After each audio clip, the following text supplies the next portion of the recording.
Welcome to the Salmon Runs YouTube. Enjoy the video. You start by preparing the phone so compass readings are reliable. First, confirm location services and compass permissions are enabled. These let the app use sensors. Next, open the compass app from the home screen. If you haven't used it before, grant access when prompted. Once done, hold the phone flat and steady, facing away from metal objects or magnets because interference will skew readings. This initial setup lets the app calibrate the gyroscope and magnetometer correctly before you proceed. Once the app opens, follow the calibration animation. Rotate the phone slowly until the circle or animation confirms calibration. This aligns the magnetometer. Then hold the phone flat, parallel to the ground. Tilt will introduce error.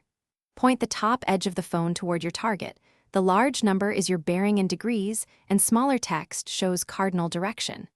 Make sure the level bubble is centered so the phone is flat. That ensures the degree reading is accurate for navigation or waypoint setting. To use a heading, tap the readout to lock it, then orient yourself to match that locked bearing and start walking.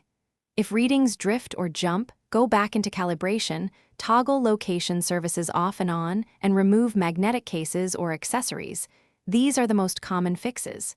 If problems persist, restart the phone and test again. A software restart often clears sensor glitches.